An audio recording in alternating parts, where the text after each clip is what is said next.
Y he aquí, y he aquí. Y aquí un intérprete de la ley se levantó y dijo para probarle: Maestro, ¿haciendo qué cosa heredaré la vida eterna? Él le dijo: ¿qué está escrito en la ley? ¿Cómo lees? Aquel respondiendo dijo: amarás al Señor tu Dios con todo tu corazón y con toda tu alma y con todas tus fuerzas y con toda tu mente, y a tu prójimo como a ti mismo. Y le dijo: bien has dicho, haz esto y vivirás.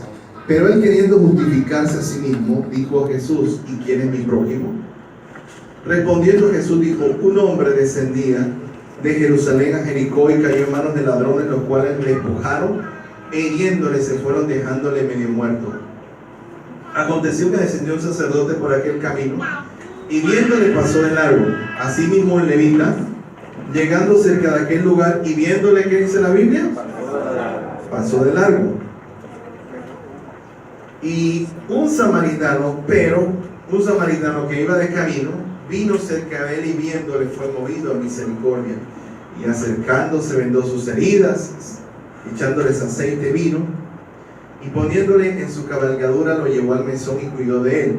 Otro día al partir sacó 2 denarios y los dio al mesonero y le dijo: cuídamele, y todo lo que gaste de más yo te lo pagaré cuando regrese. ¿Quién pues de estos 3 te parece que fue el prójimo del que cayó en manos de los ladrones? Él le dijo: el que usó de misericordia con él. Entonces Jesús le dijo: ve y haz lo mismo. Amén.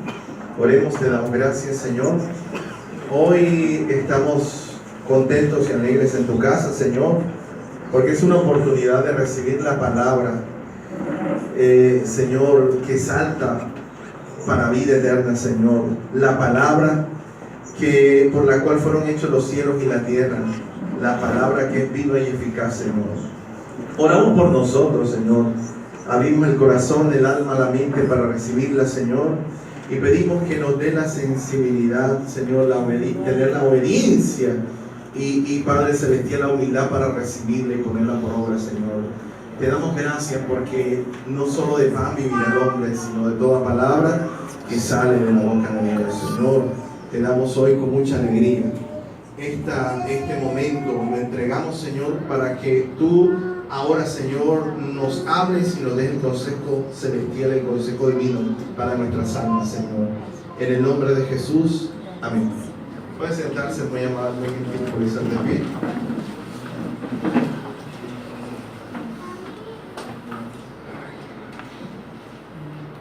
Esta semana estuvo muy activa porque el lunes festivo hubo una actividad acá muy buena del Ministerio de Alabanza, y el viernes estuvo en la Escuela de Padres muy excelente la conferencia que hubo para todos los padres que vinieron a recibirla, una enseñanza muy pero muy especial. Yo creo que a mí me gustó mucho. Estamos esperando los resultados del test, pero fue muy excelente. Me gustó mucho esa conferencia que hubo acerca de la autoridad en el hogar, en la familia. Espero que se sigan repitiendo. Y hoy vamos a tocar el tema relacionado precisamente con el buen samaritano. Una historia que muchos han escuchado. Yo creo que de las historias más famosas o de las más conocidas en la Escritura. La palabra no utiliza ningún conector,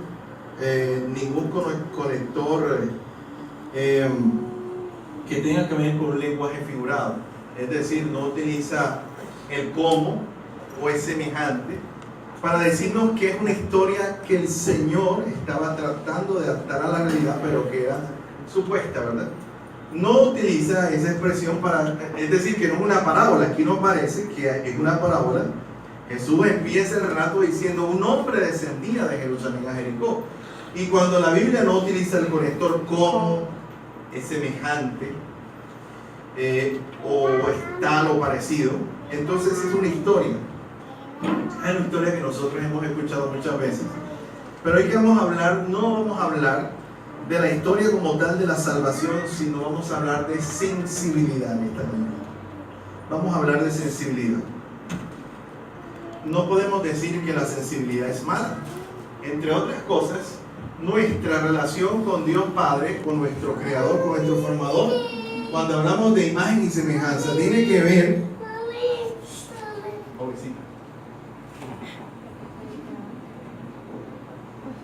ver con unos atributos comunicables que existen en Dios y que nos ha transmitido a nosotros.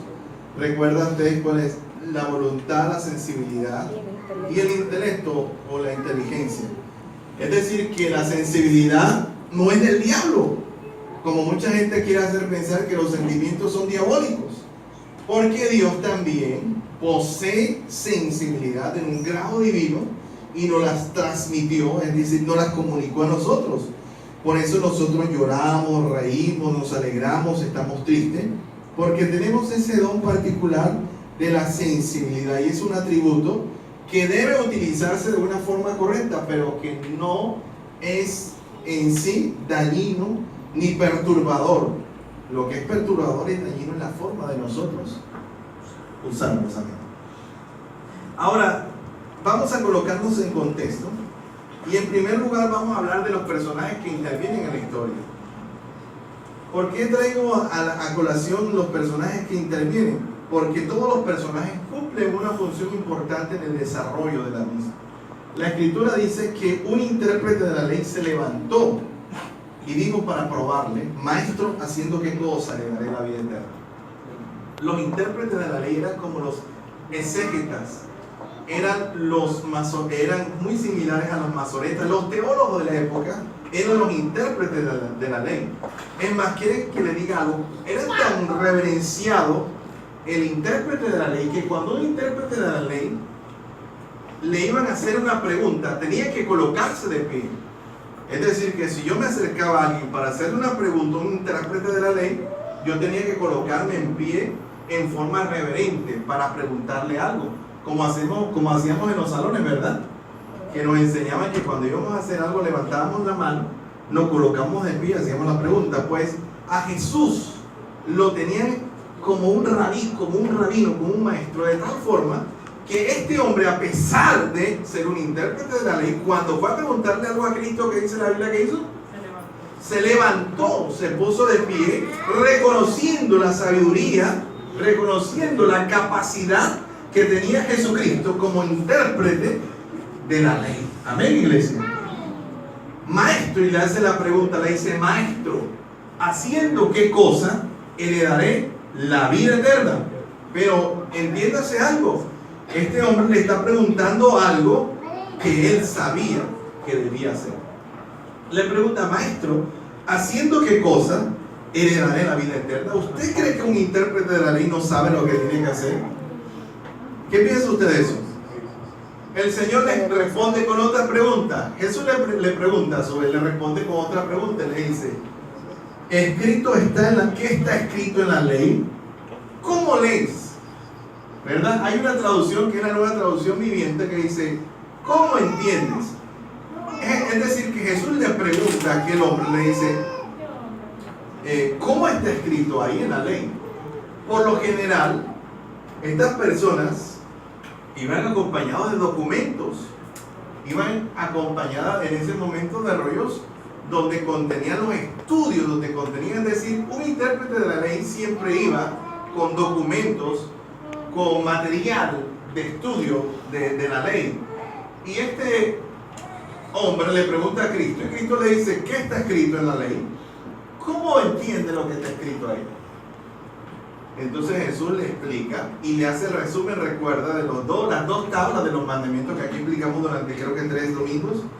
Recuerda, Jesús le hace lo que es la síntesis de lo que fue el decálogo de Moisés, y le dice,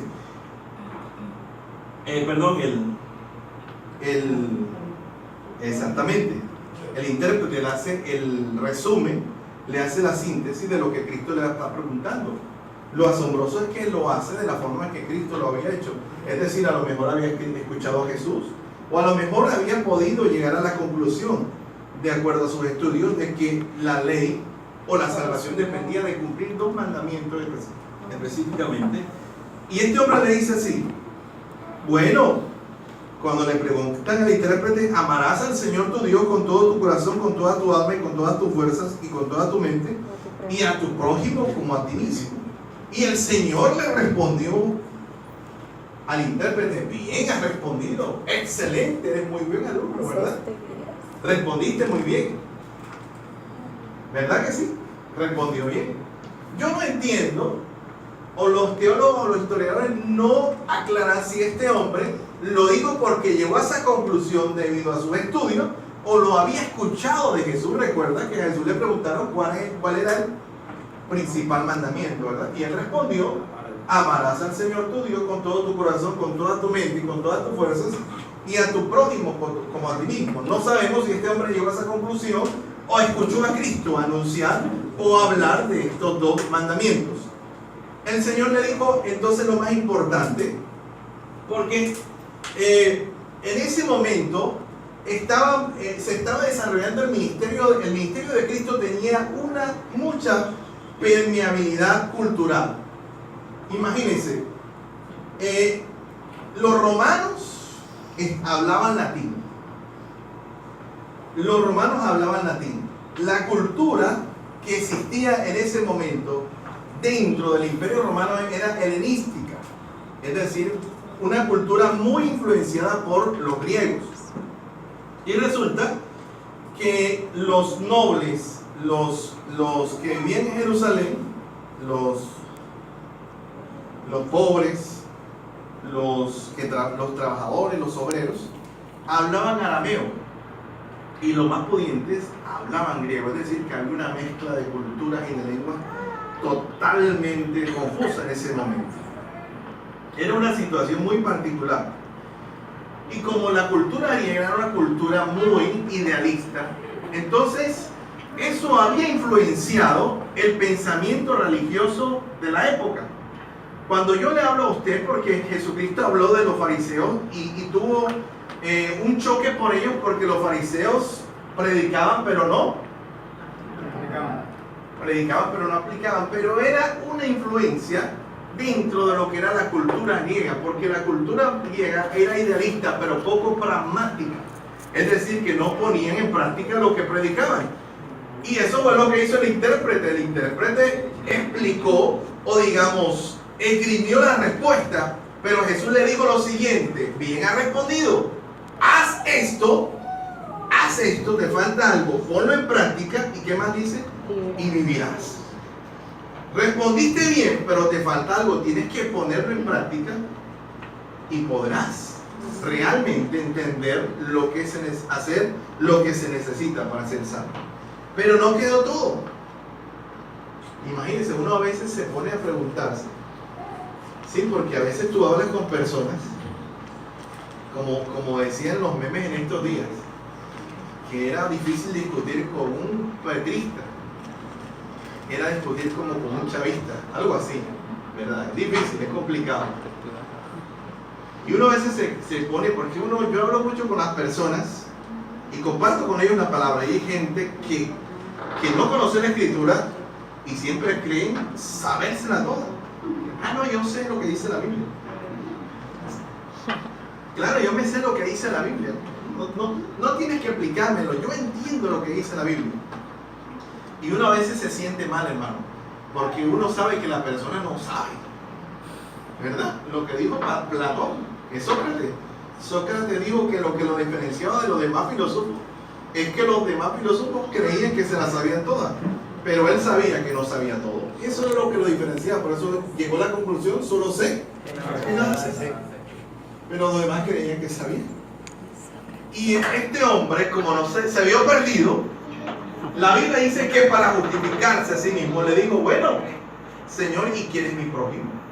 Le vuelvo a preguntar: ¿ustedes creen que el intérprete de la ley no sabía quién era el prójimo? ¿Qué piensan ustedes? ¿Sí sabía o no sabía? Yo creo que sí sabía, ¿verdad? Pero la Escritura dice que esa pregunta tuvo una intencionalidad, o yo creo que una malintencionalidad. la escritura dice que para justificarse a sí mismo, es decir, para él decir, no puedo hacer lo que me estás pidiendo porque no sé quién es mi prójimo. Es decir, el desconocimiento de la ley, él pensaba que lo iba a justificar delante de Dios. Y él diría, no puedo amar a mi prójimo porque no sé quién es mi prójimo. ¿Verdad? No me pueden pedir que ame a mi prójimo porque no sé qué es. Entre otras cosas, porque la vida, o digamos la construcción de la sociedad judía o de la civilización judía, estuvo determinada por límites que Dios estableció con las naciones vecinas. Cuando ellos entran a las naciones vecinas, cuando entran a la tierra prometida, el Señor les pidió a ellos o les ordenó que no se mezclaran con las otras naciones. ¿Sí recuerdan eso, verdad? Que no se mezclaran porque dijo específicamente una razón, y era que esas naciones iban a inclinar el corazón de ellos para que terminaran adorando a los ídolos de otras naciones. Eso se lo dijo Jesús, no se mezclen con ellos para que no terminen como ellos. Es decir, que el Señor no quería que nosotros, hablando, contextualizando ahora, le diéramos nuestras hijas a los inconversos, ni tampoco le diéramos los hijos nuestros a las mujeres inconversas. Él dijo que no, para tratar de preservar la raza, la generación. Dios era un poco, escúcheme, suena un poco excluyente, pero Dios estaba pensando en una nación. Estaba pensando en preservar la nación judía. Amén, iglesia. Dios era tan preservador con su pueblo, lo cuidaba todo. ¿Cuántos creen que Dios cuida a su pueblo? Amén. Dios nos cuida, ¿verdad que sí, hermanos? Dios nos ama y nos cuida. Que cuando Él estableció los animales inmundos, el principio de los animales inmundos, recuerda, hay gente que me ha preguntado, pero eso todavía, miren, eso no era un tema tanto religioso. El tema de los temas inmundos, de los animales inmundos, era un tema más que todo de salud, de salubridad. Era como el tema también de la mujer cuando tenía flujo de sangre. Resulta que se había establecido un parámetro para que el hombre se circuncidara. Nosotros no lo entendemos en aquel tiempo, no lo hubiéramos entendido, pero ahora lo entendemos porque usted y yo sabemos que la segunda causa mortal de cáncer en las mujeres es el cáncer de útero.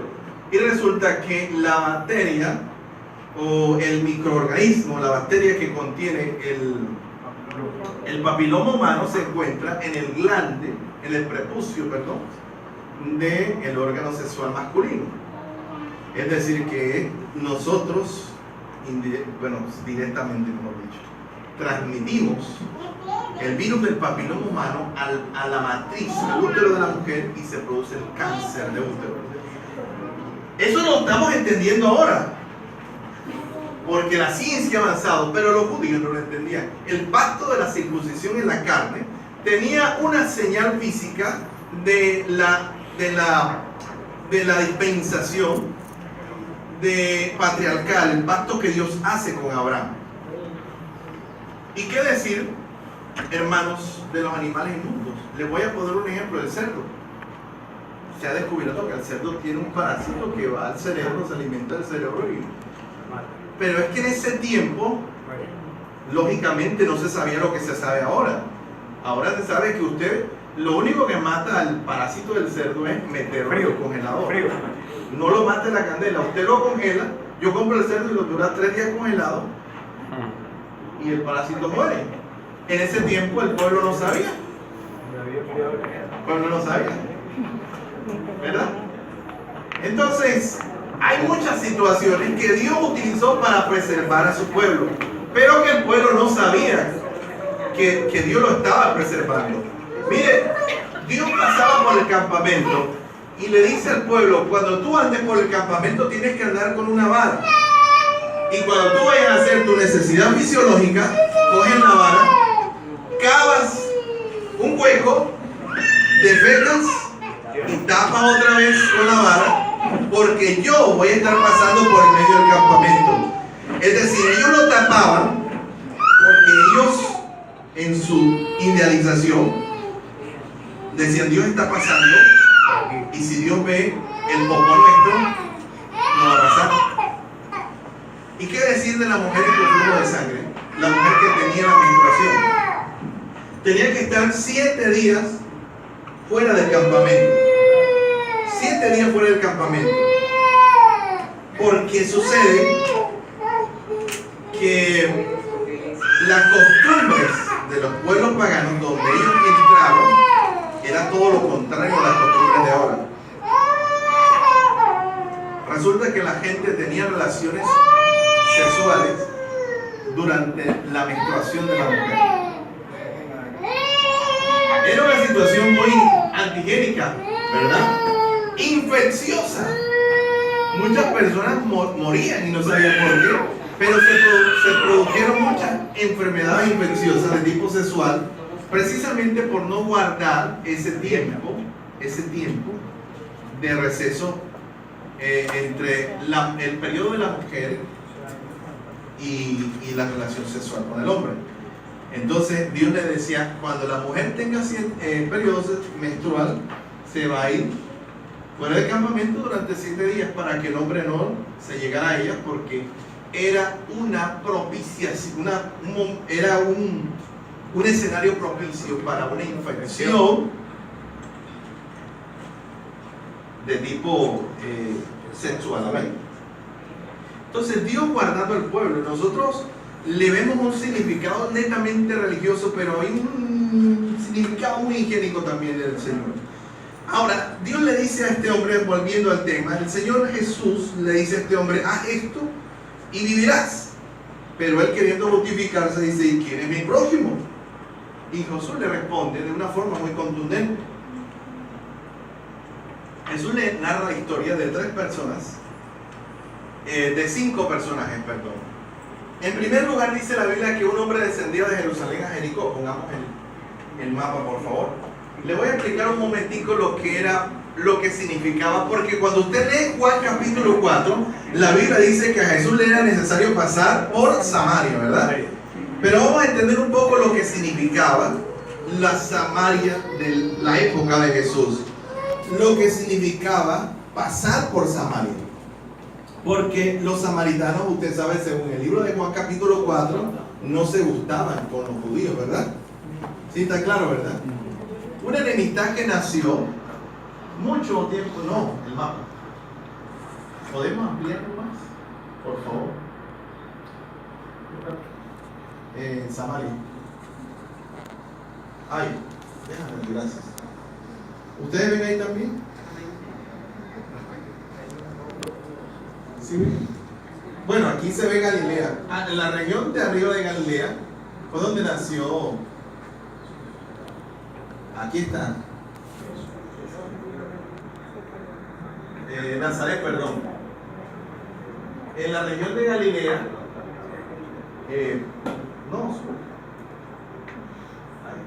fue donde Cristo empezó su ministerio. Encontramos después, este es el mapa de Israel en los tiempos bíblicos, los tiempos de Cristo. Sube un momentico, por favor. Ahí. Mira dónde está Samaria y mira dónde está Jerusalén. Donde está Judea. Judea es debajo. Judea es como decir el departamento del Atlántico, el departamento así. Bueno, el departamento, vamos a decir así, de Judea, capital Jerusalén. El departamento aquí, ahí, de Samaria, capital Samaria. Y ya tenemos a Galilea, cuya capital era Nazaret. Entonces, tenemos el escenario geográfico. La Biblia dice que un hombre descendía, ahora aquí, de Jerusalén a Jericó. Más, amplíalo más. Aquí. ¿Pueden hacerlo más? No. No, ya sé, no se ve. Súbelo un poco. ¿Ustedes no alcanzan a ver? Bueno, yo les voy a señalar. La Biblia dice que el hombre descendía de dónde, perdón. Jerusalén. Aquí está, Jerusalén a Jericó. Si me pongo los datos. Un láser. Un láser. Eso, gracias, hermano. Pero súbelo un poquito más tarde. Si le sube no sale.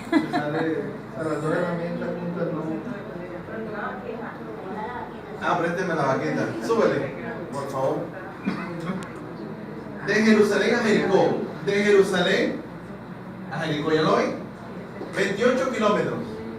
28 o 30 kilómetros. Vamos a darle 28 exactamente, dice los historiadores que había. Geográficamente, 28 kilómetros se caminan en 8 horas, caminando a un ritmo pausado. Es decir, 1 kilómetro, 3 kilómetros cada hora. La escritura dice que el hombre no subía, dice que descendía de Jerusalén a Jericó. ¿Sabe por qué dice que descendía de Jerusalén a Jericó? Porque la ciudad de Jerusalén, que está sentada sobre un monte, Jerusalén está sentada sobre un monte, tiene 855 metros sobre el nivel del mar. Es decir, tiene la misma altura casi de lo que tiene Bucaramanga, 855 metros sobre el nivel del mar. Pero ahí no queda todo. Jericó tiene 270 metros, pero bajo el nivel del mar. Debajo del nivel del mar, muy caliente. El Mar Muerto tiene 285 metros debajo del nivel del mar. Y Jericó era una ciudad que colindaba con el Mar Muerto. Ahí está el Mar Muerto, ahí se ve un poquito el Mar Muerto. Jericó era una ciudad que estaba 270 metros debajo del nivel del mar. Es decir, que este hombre en 8 horas tenía que pasar, había una distancia de 28 kilómetros y había un descenso de casi 1000 metros que tenía que hacer de Jerusalén a Jericó. 1000 metros tenía que bajar en 28 kilómetros. El problema no era tanto la bajada, el problema era la subida. Yo no sé si ustedes han ido a Ocaña.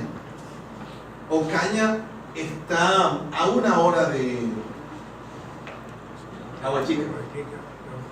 Usted llega a Aguachica, que es una ciudad muy caliente, y usted toma un transporte, un carro, y ese carro empieza a subir, está más o menos, está en una distancia más corta, pero hay que subir y subir hasta casi los 1200 metros.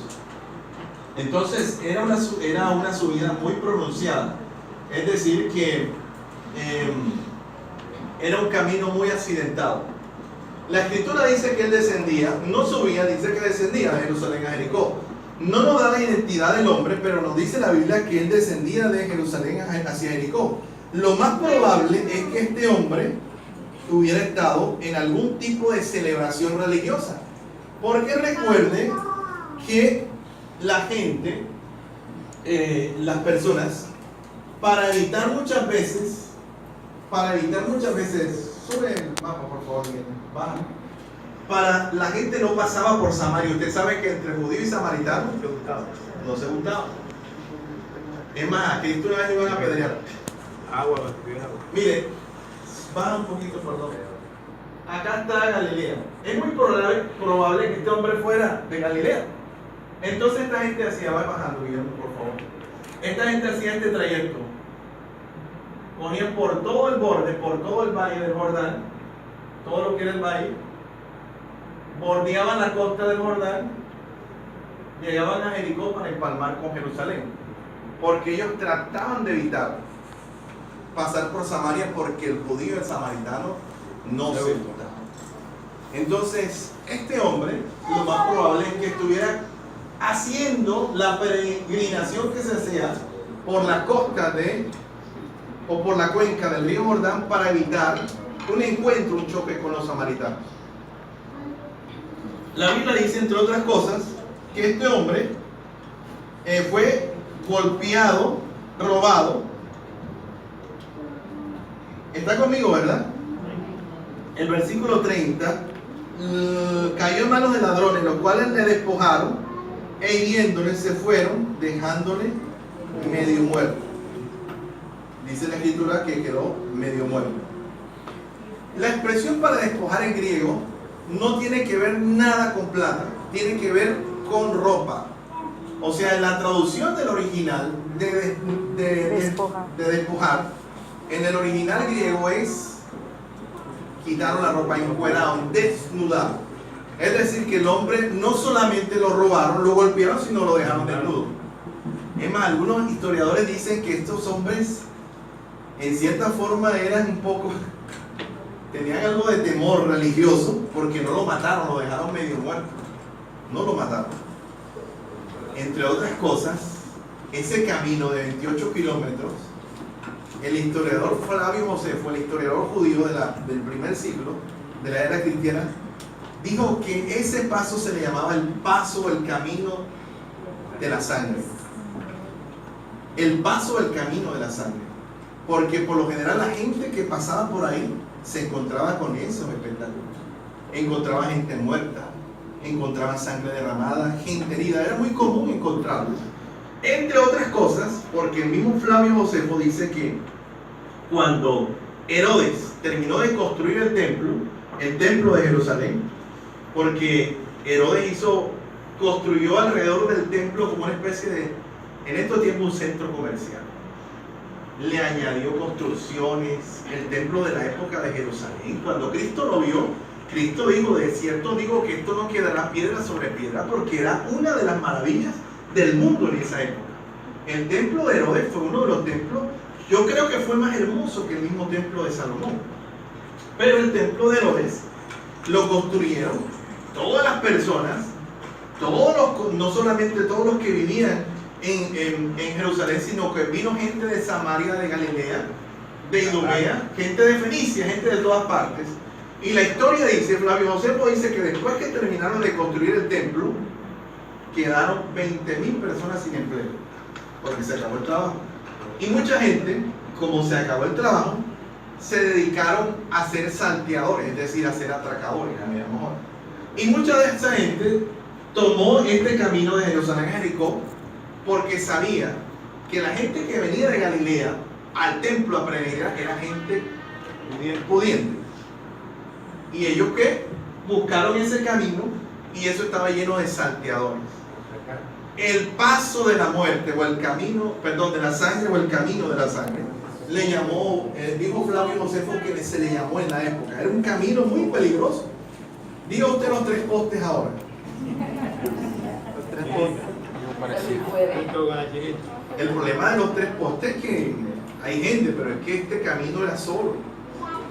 Si usted quería viajar de Jerusalén a Jericó, tenía que salir madrugado o muy temprano. El problema es que la hora de la oración en el templo, la última, era la hora novena. Era a las 3 de la tarde. Si tú salías a las 3 de la tarde, llegabas a las 11 de la noche a Jericó. Es decir, que la oscuridad te cogía en el camino. Muy peligroso. La escritura dice que este hombre quedó medio desnudo. Había un problema también. La gente en la época, como había tanta transculturalidad, recuerda, hablaban latín, se hablaba arameo, se hablaba hebreo. Los religiosos de la época, los principales fariseos hablaban hebreo. La gente del común hablaba arameo, es decir, los ciudadanos comunes y corrientes judíos, y los romanos hablaban latín. Pero habían unas personas de la época que hablaban todavía el griego. Es decir, que cuando el hombre que era atendido en el medio muerto tenía los problemas, estaba desnudo, y como estaba medio muerto no hablaba, es decir, que no se sabía de dónde era. No se sabía de dónde era, no teníamos una identidad. Hay un problema, porque si era un judío y venía un judío, lógicamente lo podía ayudar. Y si era un samaritano y el otro que llegaba era samaritano, podía acercarse. Por eso la primera situación que tenemos es que el hombre que fue herido no tenía identidad, no tenía ropa. La gente se vestía en aquella época con su ropa representativa. Los samaritanos se vestían diferente. Los judíos utilizaban mucho el color tierra, pero los samaritanos utilizaban, para diferenciarse, mucho el color verde, que llaman policía, ese tipo de... porque la ropa la tenían con un tipo de alga, y ellos, para diferenciarse de los judíos, utilizaban una ropa oscura, mientras que el judío se da mucho la ropa clara. Cuando el sacerdote aparece, hermanos, el sacerdote que venía bajando, venía de Jerusalén, lo más probable, yo diría que lo más probable no venía del templo. ¿Un sacerdote de dónde va a venir? Del templo. Le debo algo en claro, no era un sumo sacerdote. Porque en ese momento la organización eclesiástica de Jerusalén, el clero religioso, estaba determinado por tres tipos de sacerdotes: el sumo sacerdote, el principal de los sacerdotes y los sacerdotes que recogían la ofrenda, que encendían las lámparas y que se dedicaban a algunas actividades del templo. Les vuelvo a repetir, habían tres tipos de sacerdotes en ese momento levitas. El sumo sacerdote, dígame el nombre de un sumo sacerdote. Aarón. Otro. El sumo sacerdote. Después venía el principal de los sacerdotes, que era como el jefe. Y después venían los sacerdotes presbíteros. Exactamente, los sacerdotes. Este hombre a lo mejor era un sacerdote. Escúcheme, no era sumo sacerdote. Le voy a explicar algo. La organización religiosa en ese tiempo tenía 7.200 sacerdotes. ¿Eso qué significa? Que para un sacerdote servir tenía que esperar 24 semanas.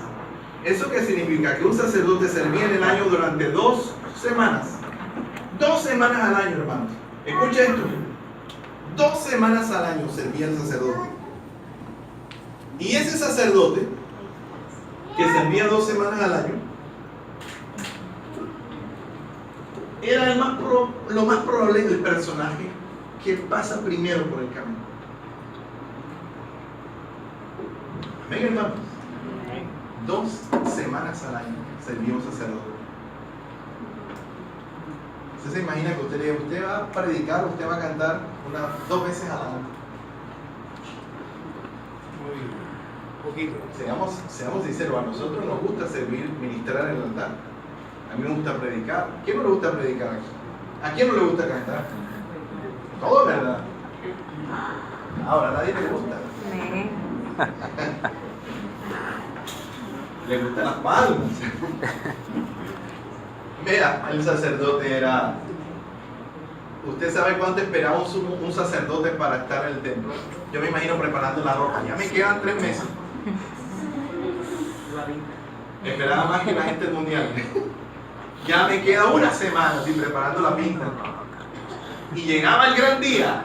Mañana empiezo mi semana ministrando en el sacerdocio, en el templo.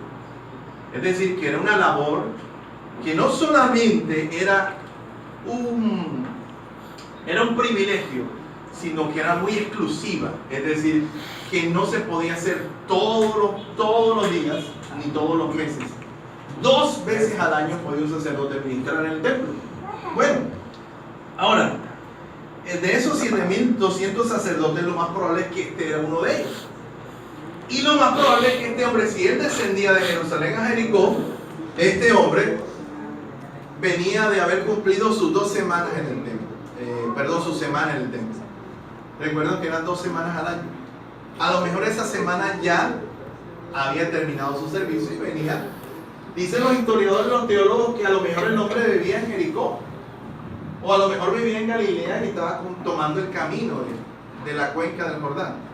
Pero este hombre descendía, el sacerdote, venía de ministrar en el templo, a lo mejor, venía de ministrar.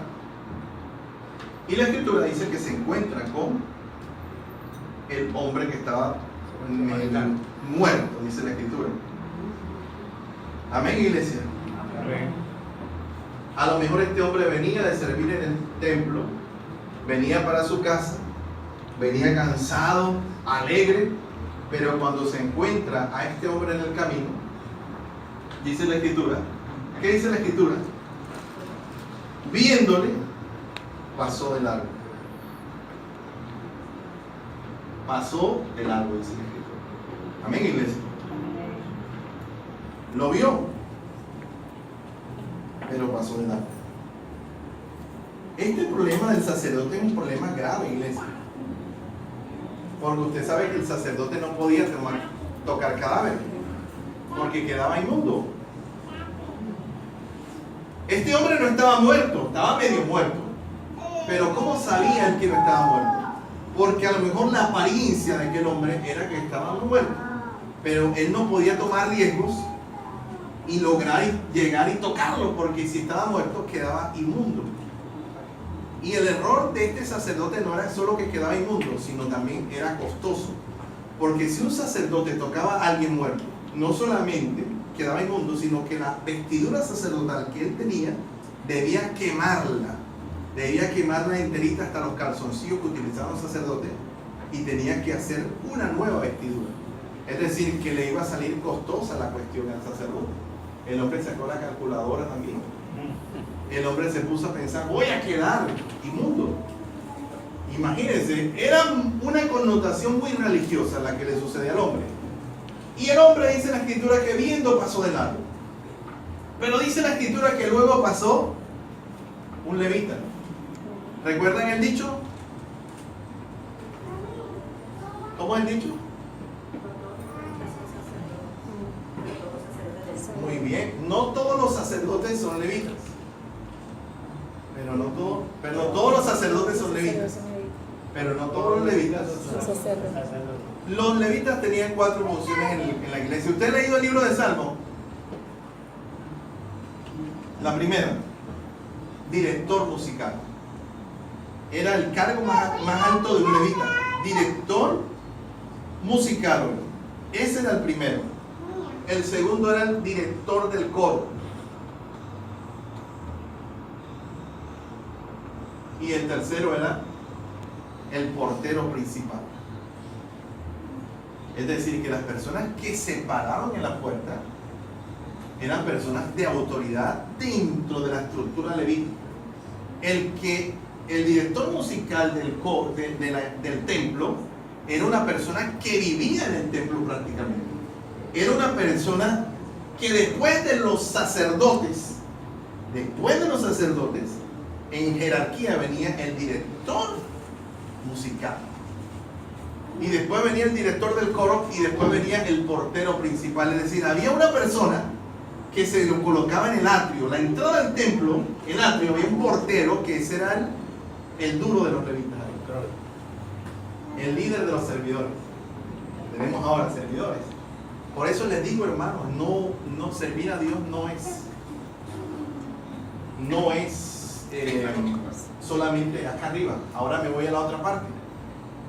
El que mueve una silla. La Biblia dice que ni siquiera el que enciende una lámpara es inválido. Y le voy a decir algo sorprendente.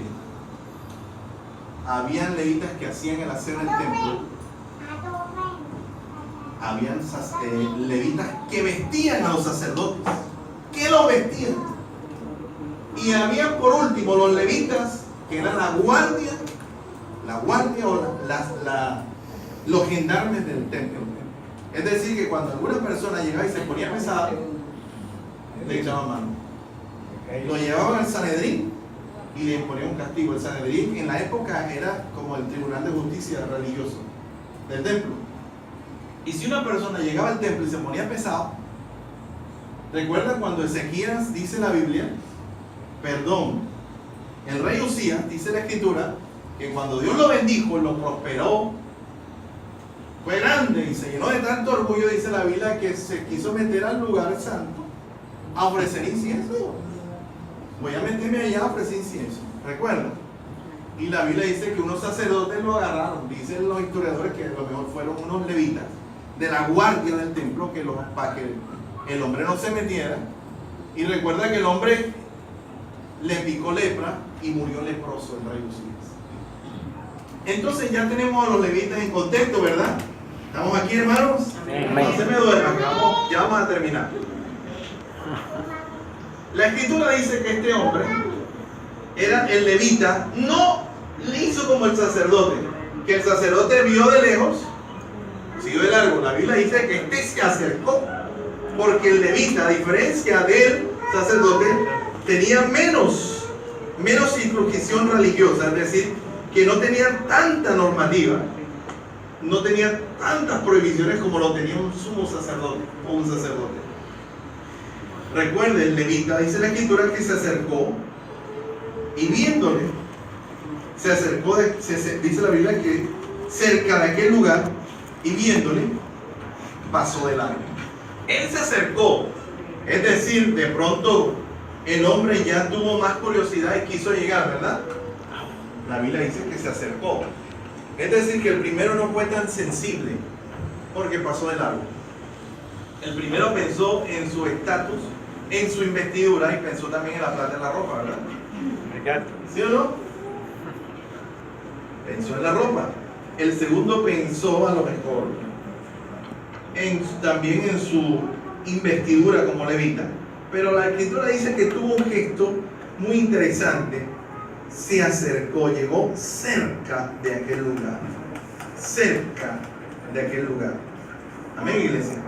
Yo me imagino el intérprete de la ley todo acucioso, esperando el desenlace de la historia. Me imagino que el intérprete de la ley dijo, ahora debe venir un judío, ¿verdad? Ahora viene un judío y salva la patria, Superman. ¿Ustedes no han visto las películas gringas de extraterrestres, invasiones? Los héroes son los gringos. Allá que hay una nave en la India, ¿quién la tumbó? Un gringo. Porque son los chachos de la película. Y el judío era muy discriminador. El judío era muy discriminador. Era muy exclusivista. Y a lo mejor el intérprete de la ley estaba esperando que dijera el Señor Jesús, bueno, pero un judío, pero el Señor Jesús le dice, pero un samaritano. ¿Quieren que le diga una cosa? El samaritano estaba tan desprestigiado que era como un apodo. Cuando alguien le quería, ¿cómo le dicen un costeño? Le dicen corroncho, ¿verdad? Cuando lo quieren hacer sentir mal, ¿verdad?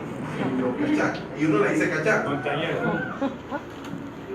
Bueno, cuando una persona, un judío lo quería ofender, le decían que va, tú lo que eres un samaritano. Y lo ofendía. A Cristo ni el otro día. Bebedor y samaritano. Y dice la escritura que dice, el Señor dice, pero un samaritano. Cuando Jesús dijo samaritano, la historia cambió totalmente de rumbo, iglesia. Porque el samaritano era un ser despreciable para el judío. Yo quiero tratar de resumir lo que fue la historia un poco de Samaria. Porque usted recuerda que en los tiempos de Salomón se dividió el reino de Israel, ¿recuerda? Reino del norte, Israel, capital Samaria, 10 tribus, reino del sur, ¿cómo se llamaba? Judá, capital Jerusalén, 2 tribus. ¿Cuáles fueron las 2 tribus del sur? Judá y Benjamín, muy bien. Y las otras 10 quedaron al norte. Es decir, que el reino del norte era mucho más grande que el reino del sur. Acá está. Baja un momentito que se fueron para arriba y ellos se quedaron para allá. En el año 724 antes de Cristo, esta gente tuvo un problema. Los que se fueron para el norte. El pueblo de Israel se dividió 10 tribus arriba y 2 tribus abajo. Jeroboam fue el primer rey de Samaria. El primer rey de Samaria. Aquí está Samaria, la ciudad, la capital. Se llamó Jeroboam. ¿Sabe qué pasó, iglesia? Dígame qué pasó. Se rompió la estructura religiosa de Israel. ¿Saben por qué? Dígame por qué. ¿Quién me dice por qué se rompió la estructura religiosa? No. ¿Por qué? Porque el templo quedaba ¿dónde? En Jerusalén. Y ellos se fueron hacia Samaria. Es decir, que como se dividieron, tenían que hacer algo. ¿Y sabe qué hizo Jeroboam? Jeroboam se acordó que un día Moisés dio una serie de bendiciones y maldiciones en un monte que se llama el monte Gerizim. Y él dice, vamos a construir en Gerizim un lugar alto. ¿Y sabe qué hizo Jeroboam? Montó unos becerros de oro. Aquí está Gerizim, véalo aquí. El monte Gerizim. Monte Gerizim, monte Ebal. En ese valle que está entre los dos fue donde se nombraron las bendiciones y las maldiciones del monte. Entonces, ¿qué sucedió? Que Jeroboam dijo, vamos a montar ahí unos becerros para que los adoren y ya no tengan que ir a Jerusalén. Es decir, vamos a montar nuestro propio lugar religioso de adoración. Y eso fue lo que hizo Jeroboam. Pero resulta que 250 años después, ¿qué pasó? ¡Chas! Dios envía el juicio. los asirios invaden a Samaria, a Israel. Sargón, el rey Sargón, que era el rey de ese momento, ¿sabe qué hace? No solamente mata a muchos, aquí había mucha gente. Este reino tenía más gente que el reino del sur, lógicamente. Mataron a mucha gente, pero la mayoría lo deportaron, se lo llevaron.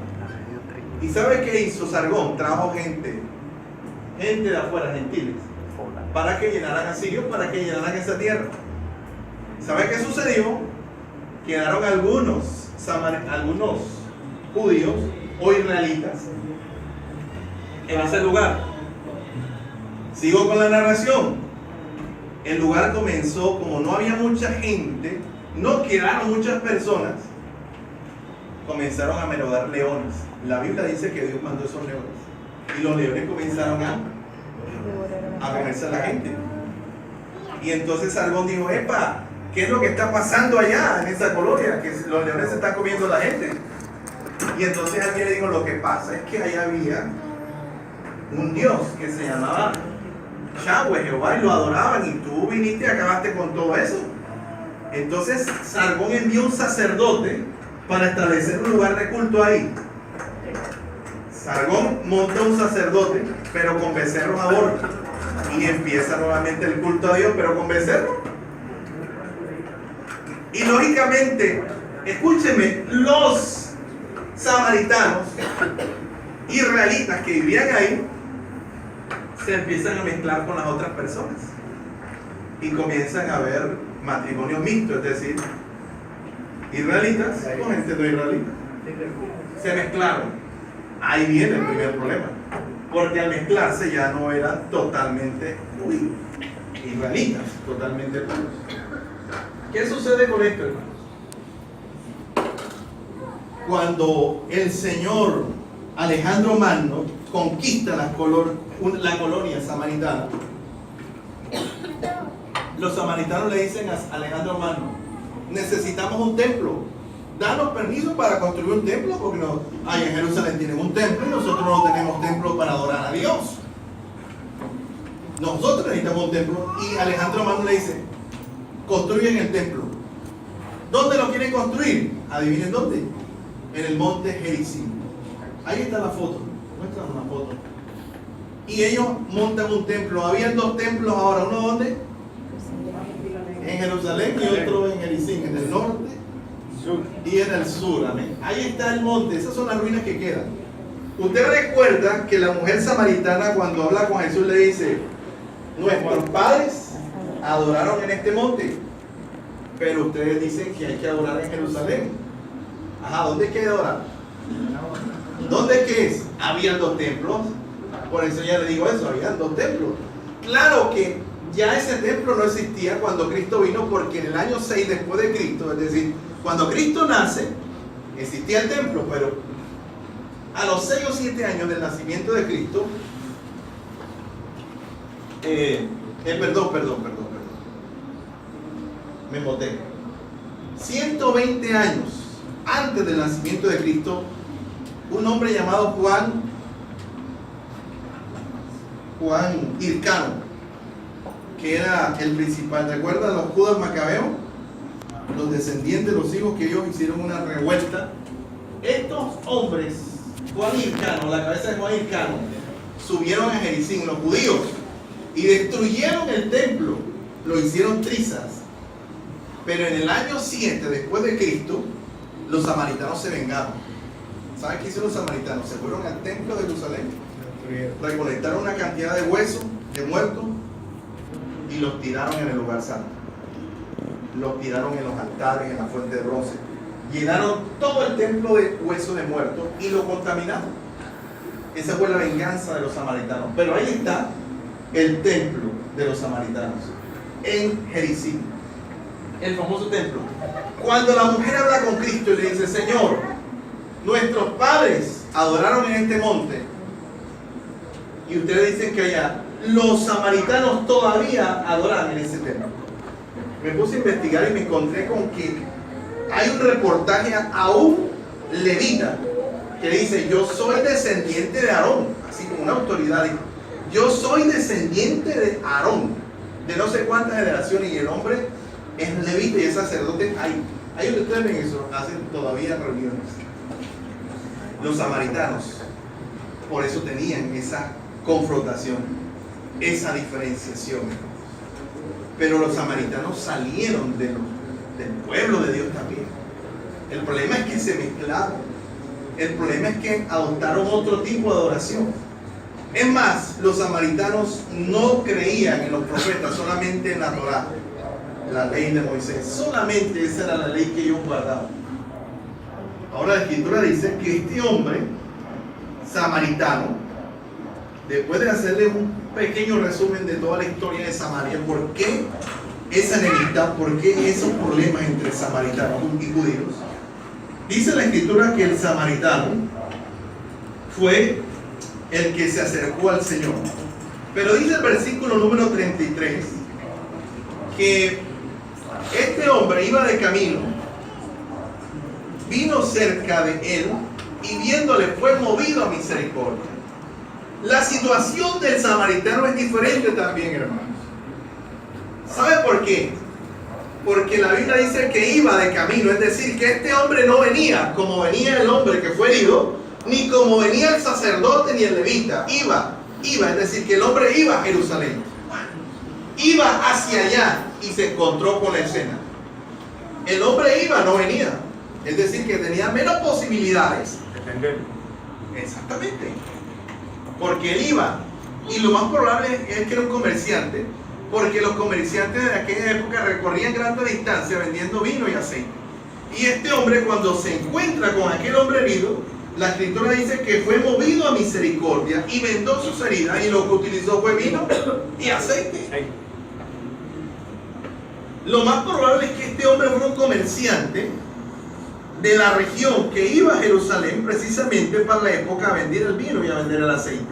Pero este hombre, dice la escritura, que fue movido a misericordia. Amén, iglesia. ¿Usted sabe qué es misericordia, hermanos?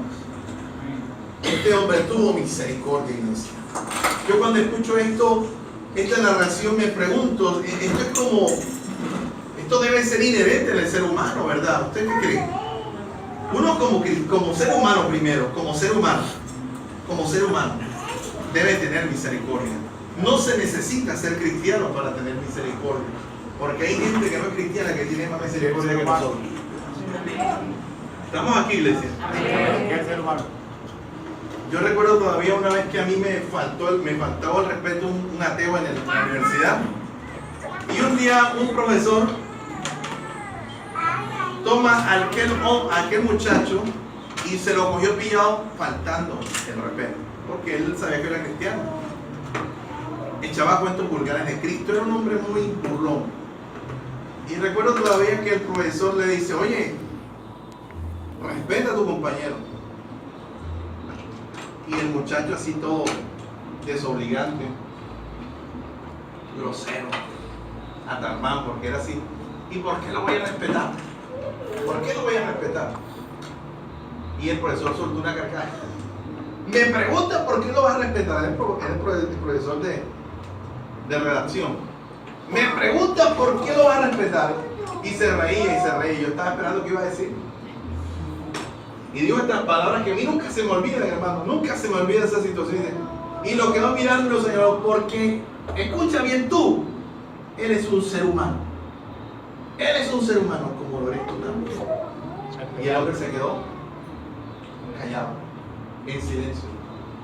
Porque hemos perdido el sentido natural del ser humano. La Biblia le llama afecto natural. El Señor Jesús dice que este hombre fue movido a misericordia.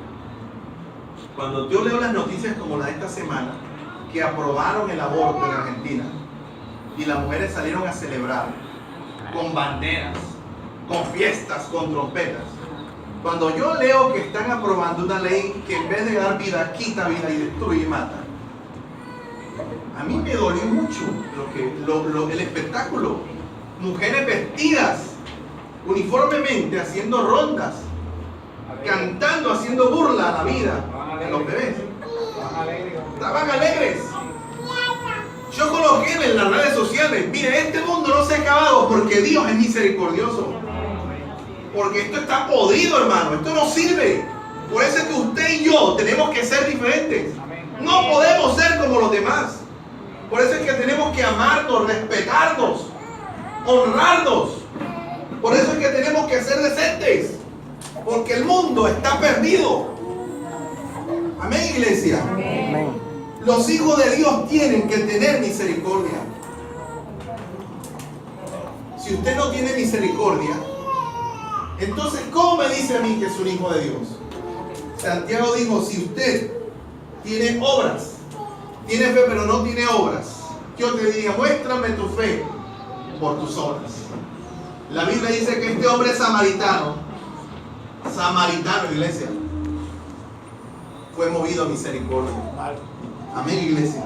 Amén. Se acercó y vendó sus heridas y poniendo, dice la escritura. Aceite de vino. Bueno, vamos a parar un momentico la prédica para que la niña se siente.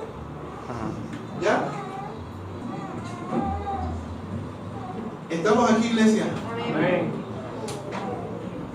Este hombre, dice la escritura, que lo llevó, lo vendó, lo echó aceite, vino, lo montó en su cabalgadura, lo llevó al mesón y dice la Biblia que cuidó de él. Amén, iglesia.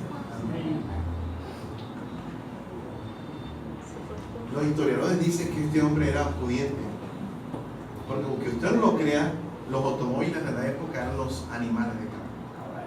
Un caballo y tener un burro era tener plata, era tener dinero. Este hombre montó en el animal al hombre herido, lo llevó al mesonero, dice la escritura, y le dijo, cuídeme todo lo que gastes de más, que yo te lo pagaré cuando regrese. Amén, iglesia. Yo te lo pagaré cuando regrese. Esta es una historia no solamente de misericordia, esta es una historia escatológica, porque el buen samaritano no solamente debe representar a Cristo, debe representarnos a cada uno de nosotros. Amén, iglesia. La Biblia dice que el Señor derribó la pared que nos separaba y de los dos pueblos hizo uno solo. Amén, iglesia. Todos somos un pueblo. Todos debemos ser movidos a misericordia. ¿Qué haces? Yo recuerdo todavía la historia de un señor llamado Steve Johnson, que fue un preso muy famoso porque fue uno de los primeros presos que murió en la silla eléctrica. Y cuando este hombre, una semana antes de ir a la silla eléctrica, le llevaron un capellán y este capellán le presentó a Cristo el Salvador. Una sola vez debía ir, pero este hombre le suplicó a la guardia del penal que le permitieran toda la semana ir por lo menos media hora al capellán, y el capellán fue media hora toda la semana antes de la muerte. Este hombre, cuando llegó una semana, se había convertido al Señor, había recibido a Cristo. Cuando este hombre iba a morir y lo iban a sentar en la silla eléctrica, dijo, quiero decir unas palabras, y miró al capellán que estaba ahí presente y le dijo, si ese Cristo que usted me predicó es real y me ama y ama a todo el mundo como usted dice, yo cambiaré un día de vida, un día de mi vida, para ir a predicarle a todas las personas y decirles que Él les ama. Yo cambiaré yo pido un solo día. Y digo estas palabras, si me dicen que vaya de rodillas a predicarles, yo lo haría de rodillas. Pero yo no dejaría perder un día de mi vida sin decirle a alguien que Jesucristo murió por sus pecados. Eso se llama misericordia. Cuando tú duras una semana sin hablarle a nadie de Cristo, cuando tú duras meses sin traer a nadie a la iglesia, tú sabes cuántas personas se están perdiendo. Tú sabes cuántos enfermos hay en los hospitales. ¿Sabes cuántas personas tienen hogares destruidos? ¿Sabes cuánta gente está medio muerta, tendida, herida en el camino? que necesitan un samaritano. Escúchame, yo no quiero ser como el sacerdote, yo no quiero ser como el levita, yo quiero ser como el samaritano, porque la Biblia dice que el samaritano fue movido a misericordia, iglesia. Y es lo más importante en esta mañana. Dios nos está hablando y nos está diciendo que debemos procurar ser movidos a misericordia. Amén, iglesia. ¿Me está escuchando, iglesia? Por favor, tenemos que ser como el samaritano. El intérprete de la ley recibió la pregunta del millón. Jesús le pregunta: escúchame algo, te voy a preguntar después que conoces el fin de la historia. Después de que Cristo termina profetizándole, porque Cristo es un tremendo maestro. Cristo, en medio de ese sermón tan completo, termina metiendo escatología y le dice: mira, que lo cuiden, que cuando yo venga yo te voy a pagar. Es decir, que venía le digo, vengo otra vez, vengo por segunda vez. Cristo viene otra vez. Y le dice: bueno, ¿quién de estos tres hombres te parece que fue el prójimo del que cayó en manos de los ladrones? ¿Cuál fue la pregunta que él hizo? ¿Quién es mi prójimo? Y él le pregunta: ¿quién de los tres cuál de los tres es el prójimo? ¿Sabe una cosa? Este hombre respondió mal. Respondió muy mal. ¿Saben una cosa, hermano? A veces yo me emociono hasta preparando el mensaje. Me borro, pongo, me emociono. Yo soy así, hermano. Pero yo soy consciente que no todas las personas lo reciben y que no todos lo van a poner por obra, pero yo tengo que predicar. Amén. Jesucristo, después que le predicó, ¿sabes qué le preguntó? ¿Cuál de los tres prójimos? ¿Sabes qué le respondió él? Este hombre no dijo el samaritano, porque hasta ellos consideraban un agravio pronunciar ese gentilicio samaritano. Este hombre dijo: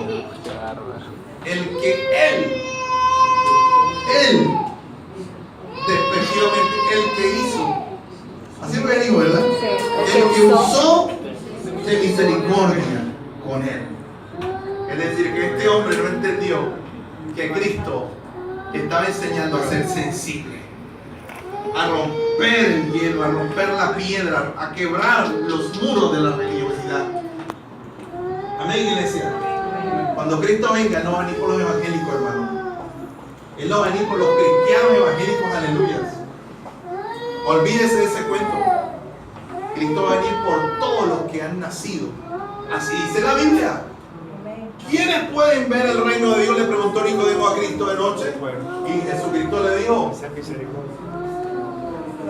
el que no naciere del agua y del Espíritu no podrá ver el reino de Dios. Ahí no me aparece ninguna religión. Y yo le digo hoy: el que es movido a misericordia verá el reino de Dios. Y este hombre no fue movido porque este hombre, ¿sabe qué dijo? No, yo esperaba que dijera un samaritano, ¿verdad? El samaritano, pues. Yo me imagino que Cristo le diera la mano: bien has dicho. Este hombre dijo: no, el que usó misericordia con el otro. Imagínense la emoción de Cristo a transmitirle la historia, y este hombre le sale con ese chorro de baba, hermano. ¿Cómo le vas a salir tú con ese chorro de baba a Cristo? Cristo te está enseñando que no existe ni judío, ni samaritano, ni gentil, ni griego, ni hombre, ni mujer. Todos somos uno en Cristo Jesús. Amén.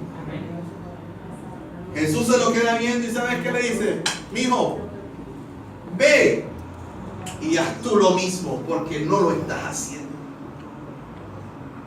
Esa es la lección de vida de Jesús hoy. Jesús quiere que nosotros nos volvamos a la sensibilidad. Amén. La sensibilidad no es colocar nuestros estados de ánimo en las redes sociales. Amén. No es colocar memes cuando estamos sufriendo y llorando. Eso no sirve de nada, iglesia. La sensibilidad es que cuando tú tengas que ponerte la ropa de un samaritano, en los zapatos de un samaritano, y salir a hacer misericordia, lo hagas. porque eso fue lo que Jesús enseñó. No puedo terminar hoy el mensaje porque ya sé, no fue el tiempo. Pero quiero decirles hoy, iglesia, que no solamente Jesús es el buen samaritano, Él quiere que nosotros seamos los buenos samaritanos. Amén, iglesia. Vamos a estar de pie. Yo todavía escucho la voz, hermano, escucho la voz angustiosa de la mujer samaritana. La mujer samaritana estaba tan desesperada después que Cristo le dijo: yo soy el que contigo habla. Que le digo: Señor, nuestros padres adoraron aquí, en este monte, aquí estamos. Pero ¿dónde hay que ir a adorar? ¿A dónde voy, Señor? ¿Dónde tengo que adorar? El Señor le dijo: mujer, ¿sabes una cosa? Viene el día, y ahora es. Y te lo repito, hoy, este es el día en que el Señor quiere que lo adoremos en espíritu y en verdad.